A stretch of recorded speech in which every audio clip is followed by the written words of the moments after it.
Hello, everyone, and welcome to Slash Film Daily for April 26, 2018. This is Slash Film Editor-in-Chief Peter Sciretta, and I have a special guest with me again, and that is... Steve Weintraub from Collider.com. And we're still here in Las Vegas at CinemaCon, the annual gathering of movie theater exhibitors, and we are seeing all these presentations from the big movie studios showcasing their upcoming slates of films.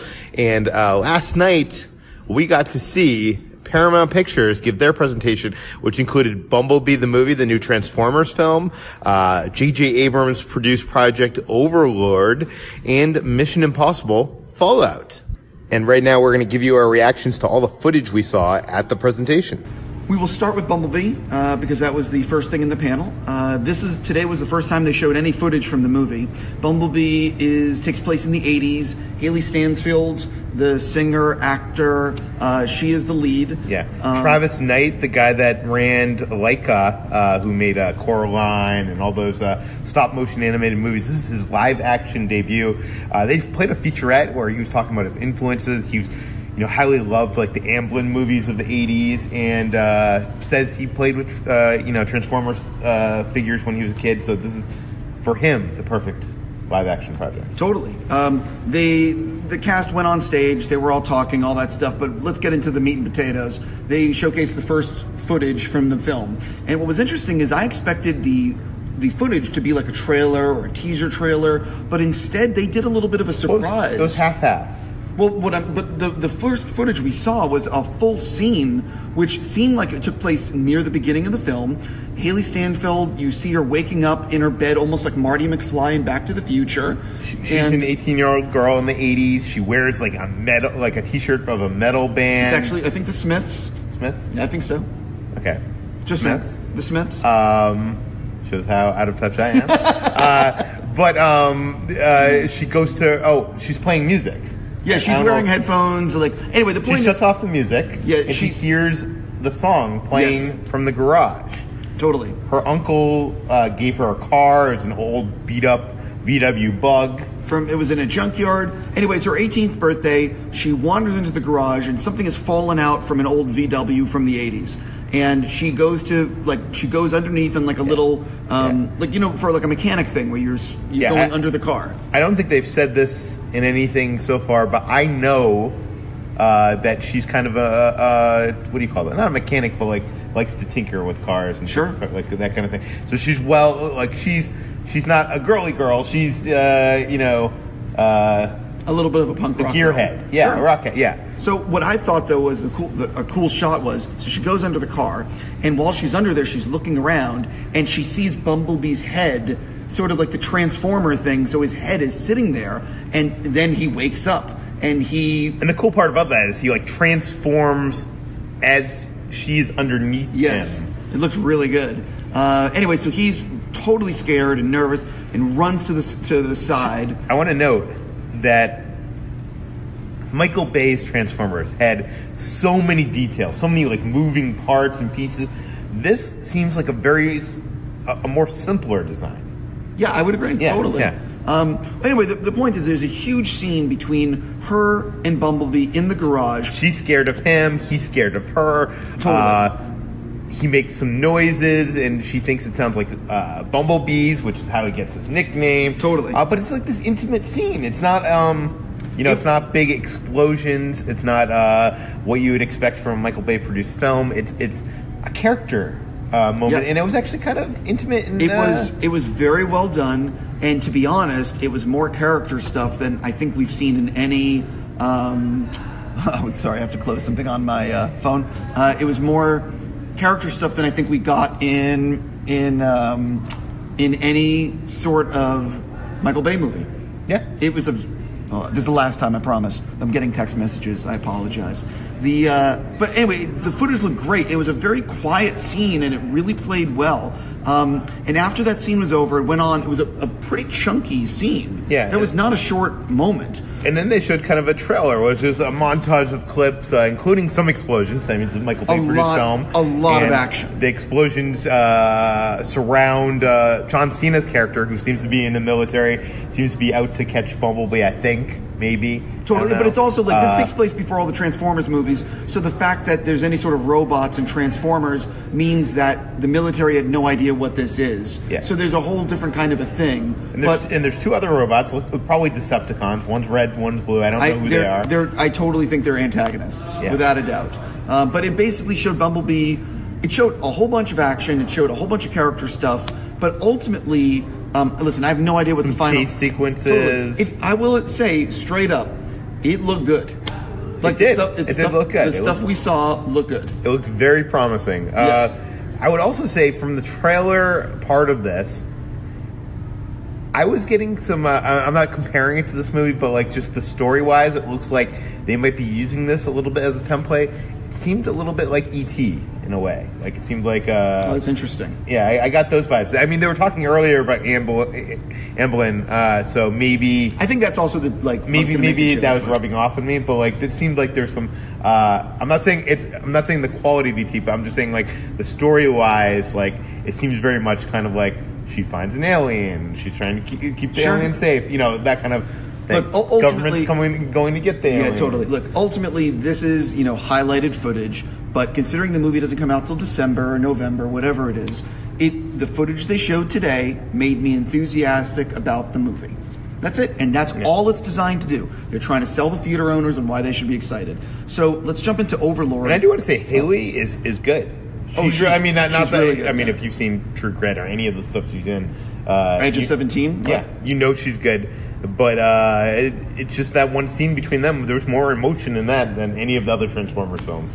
Listen, again, both of us sold. Let's jump into Overlord, which is Bad Robot's first R-rated sci-fi horror movie. First R-rated movie, period. Sure. For the longest time, people were thinking this was going to be the next installment in J.J. Abrams' Cloververse. And a lot of people were actually calling this Overlord. Oh, look at that. That's funny. As a nickname. But J.J. Abrams came out and said, no, this is not a Cloverfield movie, and actually said, it was kind of an announcement. He said, we are working on a proper Cloverfield sequel. Yes, absolutely. So he said that because it was an R-rated movie, he could speak freely, and he basically said that he called the movie batshit crazy. And after seeing the footage, I completely concur. So for people that don't know anything, because I didn't know anything before seeing the footage today, the movie opens 12 hours before D-Day in 1944. And there are pilots in a World War II plane. They're going in for a bombing mission. They get attacked. Some of them fall out. Shit gets crazy. I mean, would you like to describe some of the monsters and stuff that we see? I don't even know how to describe it. Like, I mean, it seems like the Nazis are now doing experiments? There's some experimentation going on, and there's a serum, what appears to be a serum, because someone dies, and one of the characters injects one of the people that died with the serum, and they woke up. Yeah. So clearly, I think the serum, based on what did you talk about the plane sequence? At the very beginning, where they get shot and the whole thing rips in two? That was pretty freaking epic. Oh no, this looks like a big movie, but where I'm going with this is the serum that they show in the film. It seems like that brings people back from the dead, right? So there is a scene where we see just a head with the spine with no body. Oh yeah, that was creepy. That was at the end of the thing, right? But there's a head with just the spine, like from if you were to like rip out my head from my body and just the spine thing connected. Yeah, if you remember Mortal Kombat, yes, I think one of the people did that. It looked like that, but she was still alive. Still alive, and I think that stems from that serum. Yeah. So there's something going on, but there was some disturbing imagery, things really running around. Gruesome. Like this is not a soft R. This is like. No. Yeah. And by the way, this is like, look, the movie industry has produced movies for 100 years now, and the last few years have been pretty incredible with some of the stuff we've seen. For the genre to survive and compete with streaming services and what's currently available and a distraction with video games and whatever else, you got to do new shit. And this footage, I have never seen anything that looked like this, and it looked gory and gruesome and cool. Yeah. I'm not sure if I'm completely sold on this film, but I want to see it, and it looks insane. It looks crazy, and I'm there. Anything J.J. Abrams, I'm there. Yeah, Bad Robot's interesting to me too. But so now let's jump into what I call the best footage I've seen thus far at CinemaCon, and we should preface this, say that Tom Cruise has come to CinemaCon a lot. Last time he was here with Mission Impossible. Did he come here for that? Yeah. What was the last Mission Impossible called? Not Ghost Protocol? Well, let's look at the comments. Well, anyway, the last Mission Impossible. Yeah, last Mission Impossible movie. They went on stage with the same director, Chris McQuarrie, and they basically gave the story of Tom Cruise hanging off that yes, you're plane. right. Yeah, got it. And Tom Cruise walked us through it as they showed the real unedited footage and explained what was going on. As I think he had something in his mouth and he lost it. I don't know. He had these contacts made. It was a crazy thing. Anyways, it was one of the best CinemaCon presentations I've ever seen. The main reason because Tom took everyone in the audience behind the scenes of the sequence to educate everyone on what really it took to pull this thing off. Yeah. And this is like a sequel to that. Right. So a few quick things. Number one, Tom Cruise was not announced for the red carpet, which I did. And I just want to tell you the professionalism of Tom Cruise. There were many people that did that red carpet that did not walk the whole thing. There was a lot of people on that carpet. Tom Cruise walked in unannounced and proceeded to go through every single person on that carpet, giving great answers, not like the 20-second soundbite and I gotta go. Yeah. Every single person he spoke to, every single person he looked them in the eye, gave them great answers, and spoke to everyone in the room. No one does this. Yeah. That is what we call a professional, and after some recent experiences, I just want to commend him. That is truly an awesome... That's why he's Tom Cruise. Yeah. So anyway, and you compare that to other people on the red carpet that did a couple outlets and we're out of there. Right. I'm just saying I commend him. I have so much respect for him. Complete professional. So anyway, the footage that Paramount showed, Paramount and Skydance, featured Tom doing some of the craziest stunts you can possibly imagine. One sequence involved a massive Paris sequence. Actually, I want to say, before you say this. Sure. They were in setup of this movie. We had heard that Tom Cruise was doing one of the biggest stunts he's ever done, and then we saw the Super Bowl trailer. I'm not sure if you saw that. I didn't. But it had a couple things that are cool, like that whole dive with the helicopter thing. Sure. No, I know he does whatever. And I was kind of disappointed because he had been hyping up that there was this crazy thing that he did for the making of this movie that was so far more crazy than him hanging off that building and Ghost Protocol and then all those things. I think we finally saw it. This is a stunt that took them a year, sure, to pull off. I do think actually the helicopter stunt was something insane, and when we finally see the whole thing, it is actually crazy. But I think he was talking about this. Yes. I think this is the thing that he's okay, so... Well, we should say that they filmed this a month ago. It was the very last thing they did, and I wonder if it was for it wasn't just filmed a month. They filmed 100 different nights. Yes. Over 100 different nights. Because, we should say, this scene takes place at night. Takes place on a... this is not the motorcycle thing that we're about to talk about. This is a completely separate thing. This takes place on a plane, right? Yes. And in the course of the scene... I wish I could... Henry Cavill's character jumps off the plane, and Tom Cruise goes out after him, and he's trying to catch him, right? Yes. That's the setup. Now, this is a... What do you call this? A high-altitude jump. Yeah, low something. Yeah. There's what you need... The scene takes place at night, so for them to film this, they only had 3 minutes in any given day to film it because they needed the exact...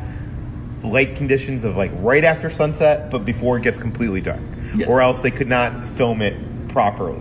So that meant one jump a day, and they also, only 3 minutes from the jump to the landing, and he needs to actually pull the parachute. So they only have 2 minutes each jump.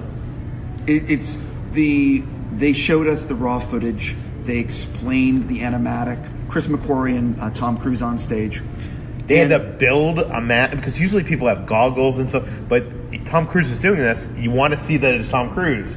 They had to engineer and get approval for a full face mask so you can see that it's Tom Cruise. When the cameraman is out there falling through the air, you can see that it's Tom Cruise. You know what the really tough part about this is? It's impossible to describe. There's no way for us to properly describe the sequence except to say that Tom and Henry and the cameraman and the people around them jumped out of a plane at 30,000 feet and proceeded to film something that is so ludicrously impossible that when you see the footage, because they're going to show this footage, you're going to eventually see what they did. You will react like we did, which is, like, I was scared looking at the footage, and they'd already filmed it. But, like, it was... And I want to be clear, this isn't just Tom Cruise falling, doing a skydive. A lot of people have done skydives. I haven't, but this is Tom Cruise, and he catches up with Henry Cavill's character, and he's doing something with whatever. There's a lot to this. It's very complicated, and there's a lot of danger. And the cameraman that jumps out is wearing the camera on his head, right? And the cameraman is adjusting focus and like everything down here, so everything has been rehearsed because the cameraman can't see through the lens. So on top of that, for the big moment where the cameraman is catching Tom Cruise, in air, he has to be exactly 3 feet away from Tom Cruise because of the light conditions and dark. I actually thought it was like 3 inches. Oh no! I'll explain that. He had to be 3 feet, and if he was 3 inches off, that's it would be what completely blurry. So imagine getting I've seen people try to accomplish like one shots that are like 30 seconds long and can't get that right because walking backwards is hard. Imagine a sequence on this. Listen, the thing to know is, oh my God, I wish you could see this footage right now. But I wish they would put this online. I know they're not going to. It's not even going to be on. So they showed the animatic of the sequence, then going out. So all I can tell you is I was jaw on ground at what they accomplished, but this is just one part of the movie. Let's talk about the Paris sequence. So this is just the falling out of the plane part, right? The Paris sequence involves Tom and Henry. Henry is an agent of the CIA. Wait. Before you get to this, I want to reiterate here. Some movies film for 100 days. Or even less. Some movies film in 25 days. Yes. To accomplish the skydiving sequence in this movie, they had to film for over 100 days. I mean, yes, it was only 3 minutes, and I'm sure that's 2 hours or 3 hours with setup, but over 100 days in a row. That's insane. And okay, I want to reply to that. Yeah. So they shot that sequence for 100 days, and they had 3 takes that were good.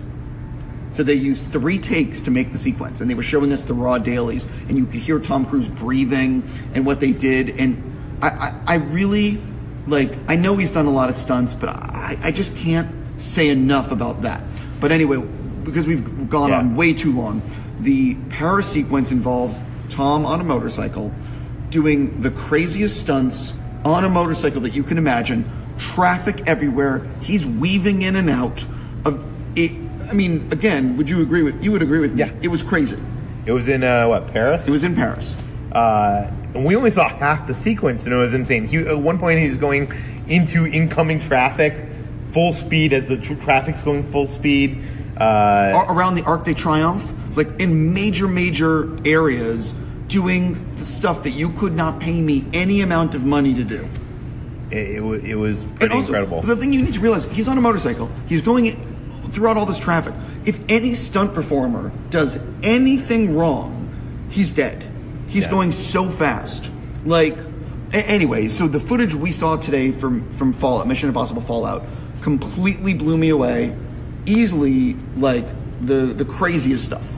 I really am just beyond impressed with the footage. And the way Chris McQuarrie shot it. The way the camera is placed, the way it's been photographed, along with Tom's performance and stunts, is why I'm so blown away. Yeah. You know what? I wasn't when I saw the Super Bowl trailer, I was excited, but a lot of people were going nuts for it. And I was like, you know what? This doesn't look as good as Ghost Protocol to me. I don't know. I wasn't oh my God, this is the best trailer of the Super Bowl. Now after seeing this, I'm so amped. I'm so excited to see this. It's crazy. It's crazy. And they finished filming a month ago. So, they're really going to be tight on this thing like they always are in all these Mission Impossibles. But all I can tell you is, and again, I've gone on and on, they're eventually going to show you the behind the scenes of what they did on these stunts. And you will be as impressed as us. We are, not cynical, but we've seen a lot. Yeah. So for us to be this effusive about footage should tell you why you should be so excited. Yeah. Would you agree? Yeah. You know? Anyway, those are the highlights of the Paramount panel. They did also show an extended Action Point trailer. But it was a lot of the stuff we had already previously seen. Maybe you hadn't. I really hadn't. But, I mean, Action Point looks like a mixture of Meatballs meets Jackass. And, like, I'm a huge Johnny Knoxville fan. I cannot believe what he's done to his body. He has literally given his body over for the enjoyment of others. Yeah. No, I'm excited to see that. It looks funny. It looks fun. And all the stunts are real. I even liked Bad Grandpa with him. Spike Jonze is in that. Anything with Spike, come on. Yeah. Anyway, so where can we find more of your stuff? You can find me on slashfilm.com.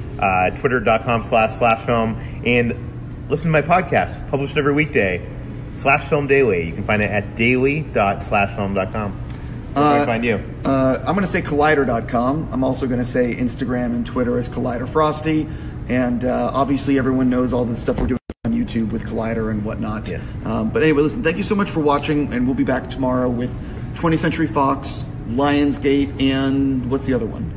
Or is that it? There might be another one. You know what I'm excited for? Predator. Oh my God, yes. Yeah. Also, I mean, Fox has a lot of stuff tomorrow. Yeah. Hopefully we're going to also see some Dark Phoenix footage. Yeah. You know, and maybe the first trailer. Anyway, listen, more tomorrow. Thank you so much for watching.